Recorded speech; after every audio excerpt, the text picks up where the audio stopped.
तो दोस्तों, कैसे हैं आप सब। उम्मीद करता हूँ आप सभी अच्छे होंगे। इससे पिछली वीडियो में हम पढ़ रहे थे वैलेंसी के बारे में। तो आज हम पढ़ेंगे कि वैलेंसी यूज करके हम कंपाउंड्स कैसे बनाते हैं या कंपाउंड्स के मोलिकुलर फॉर्मूला कैसे लिख सकते हैं। अगर आपको मोलिकुलर फॉर्मूला लिखना सीखना है तो इस वीडियो को लास्ट तक देखिएगा। तो दोस्तों, आज की वीडियो देखने से पहले अगर आपने वैलेंसी वाली वीडियो नहीं देखी तो पहले जाके वो वीडियो देख लीजिए। लिंक ऊपर आपको आई बटन में मिल जाएगा, क्योंकि अगर आप वैलेंसी की वीडियो नहीं देखेंगे तो आपको आज की वीडियो अच्छे से समझ में नहीं आएगी। आज का हमारा टॉपिक है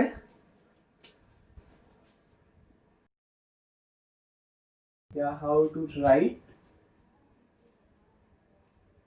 राइट मॉलिक्यूलर फॉर्मूला।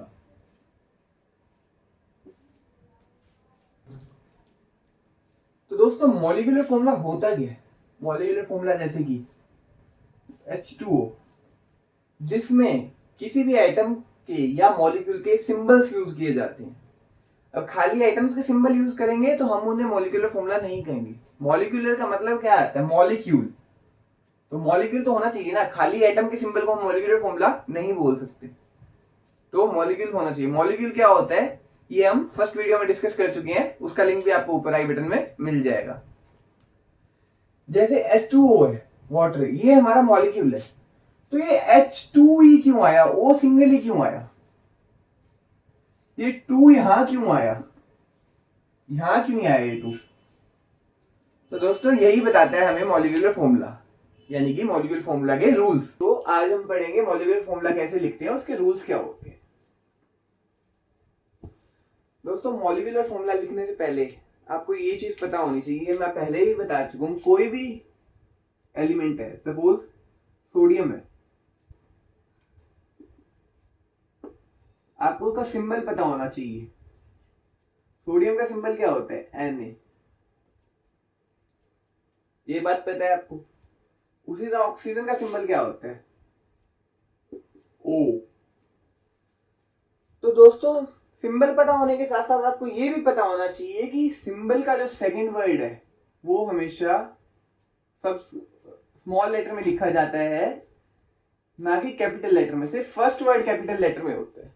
जैसे Na में A जो है हमारा वो स्मॉल है। जैसे कैल्शियम में भी हमारा A स्मॉल होता है, सेकंड वर्ड स्मॉल है। जरूरी नहीं है कि यहाँ A ही हो, कुछ भी हो सकता है। सपोज सीजियम में S हमारा स्मॉल है। ये क्या होगा, ये आपको धीरे धीरे जैसे जैसे आप प्रैक्टिस करेंगे आपको याद होते चले जाएंगे कि इस एलिमेंट का सिंबल ये है, इस एलिमेंट का सिंबल ये है। और 10th में तो फिर आप पीरियोडिक टेबल पढ़ेंगे तो आपको कंप्लीटली याद हो जाएंगे। दोस्तों, अब बात आती है कि लिखना कैसे है molecular formula. How to write molecular formula. तो मॉलिक्यूलर फॉर्मूला लिखने के लिए आपको पता होनी चाहिए valency. Valency is the most important part to write a molecular formula. अगर आपको वैलेंसी नहीं पता तो आप मॉलिक्यूलर फॉर्मूला नहीं लिख सकते। तो वैलेंसी कैसे पता होनी चाहिए। वैलेंसी आपको जनरली याद हो जाएगी प्रैक्टिस करते करते। निकालने का तरीका भी मैंने आपको बताया है लास्ट वीडियो में कि निकालते कैसे हैं। अब बात करते हैं सबसे पहले सबसे कॉमन एग्जांपल की, जो हम डेली देखते हैं, यानी कि वाटर हम डेली देखते हैं। ऐसा नहीं है, पानी तो आप रोज पीते होगे। तो वाटर में क्या क्या होता है, हाइड्रोजन होता है और ऑक्सीजन होता है। तो हमें क्या करना है, हमें लिखनी है इनकी वैलेंसी। ऑक्सीजन की वैलेंसी होती है 2 नेगेटिव। होती है या नहीं होती, बिल्कुल होती है। हाइड्रोजन की वैलेंसी होती है 1। तो हमें करना क्या है, हमें करनी है इनकी वैलेंसी क्रॉस मल्टीप्लाई उनके सिंबल हटा के, यानी कि मैं माइनस नहीं लूंगा क्रॉस मल्टीप्लाई करने टाइम। तो यहां मैंने अगर क्रॉस मल्टीप्लाई किया तो यानी कि H के साथ 2 आ गया और ऑक्सीजन के साथ 1 आ गया। 1 हम लिखते नहीं है। H के साथ 2 आने का मतलब क्या है दोस्तों, H के साथ 2 आने का मतलब है कि हाइड्रोजन के 2 मॉलिक्यूल चाहिए होंगे, हमें ऑक्सीजन का 1 मॉलिक्यूल चाहिए होगा। तो ये बनती है H2O और इसे बोलते हैं क्रॉस वैलेंसी मेथड। दोस्तों H2O, अब आपको पता लगा कि हाइड्रोजन के 2 मॉलिक्यूल क्यों यूज होते हैं और ऑक्सीजन का एक क्यों यूज होता है, ये यहां से बनते हैं। अब बात करते हैं इसको लिखने के तरीके की। इसको लिखने के लिए 3 रूल्स आते हैं। सबसे पहला रूल, जो आपका चार्ज है, कंप्लीट मॉलिक्यूल के ऊपर जो चार्ज है वो न्यूट्रल होना चाहिए, यानी कि 0 होना चाहिए। क्या H2O के ऊपर कोई चार्ज है? नहीं है। दूसरा रूल, जो भी वैलेंसी जाएगी वो सबस्क्रिप्ट में जाएगी। ये सबस्क्रिप्ट है ना, ये देखिए मैं आपको एग्जांपल देता हूँ। ये होती है सुपरस्क्रिप्ट, जो स्क्वायर बोलते हो जिसे आप। ये होती है सिंपल, जैसे हम राइट करते हो, ये होती है सबस्क्रिप्ट। तो जो भी वैलेंसी जाएगी वो हमेशा सबस्क्रिप्ट में जाएगी। ये थे 2 रूल। इसके अलावा 2 और हैं। वो 2 रूल हम दूसरे एग्जांपल से समझते हैं। दूसरा एग्जांपल हम देखें, सोडियम। सबसे पहले सोडियम और ऑक्सीजन। सोडियम की वैलेंसी क्या होती है? सोडियम की वैलेंसी होती है 1 +1 और ऑक्सीजन की होती है -2, 2 नेगेटिव। ऑक्सीजन सोडियम की होती है 1 पॉजिटिव। तो दोस्तों यहां क्या करेंगे, सबसे पहले हम इसे करेंगे क्रॉस मल्टीप्लाई। वैलेंसी क्रॉस करते थे ना, तो ये क्या बन जाएगा, Na के सबस्क्रिप्ट में क्या आएगा, 2 आएगा। O के सबस्क्रिप्ट में क्या आएगा, 1 आएगा। 1 हम लिखते नहीं, तो ये बनेगा Na2O। तो यहां से हमारा तीसरा रूल निकल के आता है कि अगर कोई एक मेटल है, आपको पता है सोडियम एक मेटल है, अगर कोई एक मेटल है और कोई एक नॉन मेटल है, ऑक्सीजन हमारा नॉन मेटल है, तो मॉलिक्यूलर फॉर्मूला के अंदर सबसे पहले मेटल लिखा जाएगा।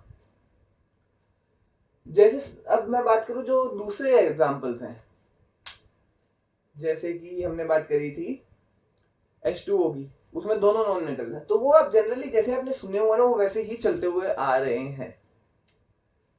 वो बेसिकली ऐसे लिखा जाता है कि जो एलिमेंट का एटॉमिक नंबर कम है ना, जनरली वो पहले लिख दिया जाता है। जैसे H2O हो गया, H2S हो गया, H2SO4 हो गया। तो यहां से बात आती है कि ये हमारा हो गया तीसरा रूल कि अगर मेटल और नॉन मेटल है तो पहले किसका नाम आएगा, पहले जो नाम आएगा वो आएगा मेटल का। वैलेंसी क्रॉस होगी और ओवरऑल कोई चार्ज नहीं होगा। अब Na2O पे कोई चार्ज नहीं है क्योंकि इसके 2 नेगेटिव, इसके 2 पॉजिटिव से बैलेंस होगी। 2 पॉजिटिव कैसे, क्योंकि 2 एटम्स जो है वो हमने सोडियम के यूज किए। तो अब बात करते हैं हम 4th रूल की। 4th रूल क्या आता है हमारा, 4th रूल आता है हमारा SO4। सपोज अब आगे हम मॉलिक्यूल पे आगे, तो दोस्तों जो इसका 2 नेगेटिव है वो इसकी वैलेंसी तो हो नहीं सकती, नहीं होगी ना, तो इसे हम कह रहे हैं चार्ज। ये चार्ज है। आप सोडियम में भी चार्ज बोल सकते हैं, बट वो वहां वैलेंसी थी, उसकी वैलेंसी की वजह से ना चार्ज क्रिएट हुआ था, वो चार्ज एग्जिस्ट कर रहा था। मैंने वैलेंसी इसलिए बोला आपको समझाने के लिए। अब जब आप बोलेंगे, अब आप इसे लिखेंगे चार्ज, तो SO4 2 नेगेटिव, ये हो गया इसका चार्ज, 2 नेगेटिव इसका चार्ज है। और दूसरा सपोज हाइड्रोजन का चार्ज क्या, हाइड्रोजन का चार्ज है 1, हाइड्रोजन का चार्ज 1 है ना। तो अब बात करें अगर हम 4th रूल की, तो 4th रूल के लिए आपको सबसे पहले ये समझना होगा सिंपली ये कैसे ज्वाइन होंगे। सिंपली मैंने इनको क्लोज किया, तो अब हाइड्रोजन का छोटा है तो H इधर आएगा ना, H2SO4, ये तो हो गया सिंपल। पर अगर यहां पे मेरे को SO4 का कोई मल्टीपल चाहिए होता तो मैं क्या करता, सपोज मेरे को चाहिए होती है 2SO4 चाहिए होते सपोज, तो मैं ब्रैकेट यूज करता। अगर मेरे को 2SO4 चाहिए तो मैं ब्रैकेट यूज करूंगा। ब्रैकेट का भी यूज करूंगा जब ऑलरेडी सबस्क्रिप्ट में कुछ हमें प्रोवाइडेड है, जैसे SO4 में या 4 हमें दिया हुआ है, तो मुझे ब्रैकेट यूज करना पड़ेगा इस 2 को अलग करने के लिए। इस 2 को अलग नहीं करूंगा तो ये SO42 बन जाएगा। ये देखिए, अगर मैं यहाँ 2 लगा दूं तो ये SO42 बन गया, यानी कि एक सल्फर का एटम और 2 और 42 ऑक्सीजन के एटम। बट ऐसा नहीं है, इसका मतलब है कि हमने 2 SO4 के मॉलिक्यूल लिए। इसका मतलब है 2 मॉलिक्यूल्स ऑफ SO4।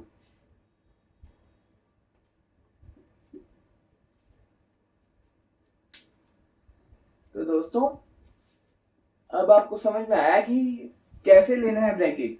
अब आपको एक एग्जांपल दिखाता हूं मैं ब्रैकेट लेने वाला। ब्रैकेट किस में लेना है उसका हम अभी एग्जांपल देखते हैं। देखिए सबसे पहले बात करते हैं एल्यूमिनियम की।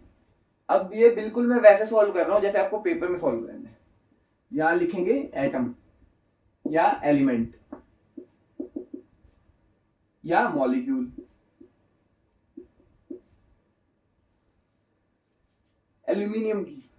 एल्यूमिनियम के साथ में बात कर रहा हूं SO4 की। इसके नीचे लिखेंगे हम चार्ज।